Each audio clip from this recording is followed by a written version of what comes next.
Hello friends, welcome to சட்டுன் சமையல். இன்றைக்கி நம்ம சேனலில் karunai வறுவல் எப்படி பண்ணலாம் தான் பார்க்க போகிறோம். ஸோ வாங்க ஃப்ரெண்ட்ஸ், வீடியோக்குள்ளே போகலாம்.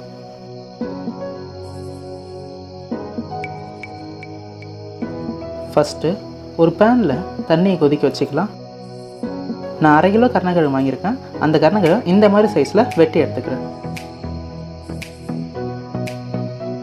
இப்போது தண்ணி நல்லா கொதிச்சதும் நம்ம வெட்டி வச்சுருக்க karunai இதில் ஆட் பண்ணிக்கலாம்.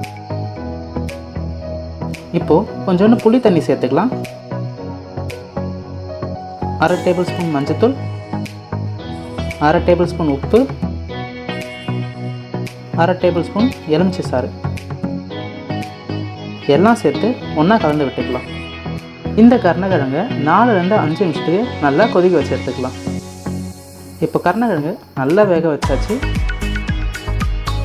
இப்போ இதை கொஞ்சம் நம்ம தனியாக வடிகட்டி காய வச்சுக்கலாம்.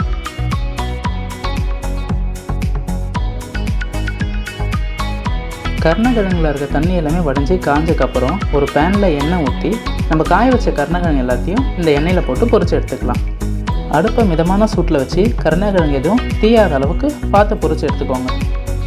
இப்போ இந்த karunai நல்லா கோல்டன் ப்ரௌன் கலருக்கு வந்ததுக்கப்புறம் நம்ம தனியாக எடுத்து வச்சுக்கலாம். இப்போ ஒரு பேனில் 2 டேபிள் ஸ்பூன் அளவுக்கு எண்ணெய் ஆட் பண்ணிக்கலாம். 4 பூண்டு சின்ன சின்னதாக வெட்டி அதையும் ஆட் பண்ணிக்கலாம். ஒரு கைப்பிடி அளவு கருவேப்பிலை அதை ஆட் பண்ணி நல்லா வதக்கி விட்டுக்கலாம்.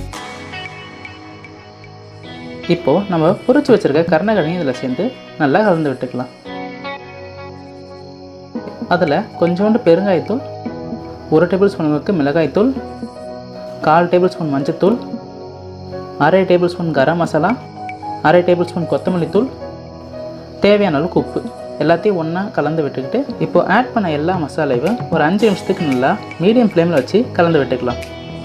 அவ்வளோதான் ஃப்ரெண்ட்ஸ், நம்மளோட karunai வறுவல் ரொம்ப சூப்பராகவே ரெடி ஆகிடுச்சு. இந்த ரெசிபி நீங்கள் வீட்டில் ட்ரை பண்ணி பாருங்கள். நம்ம சேனலை சப்ஸ்கிரைப் பண்ணணும், சப்ஸ்கிரைப் பண்ணிக்கோங்க. பக்கத்தில் இருக்க பெல் ஐக்கன் கிளிக் பண்ணிக்கோங்க. உங்கள் நாவில் அறுசுவை அனைத்தும் கிடைக்கட்டும்.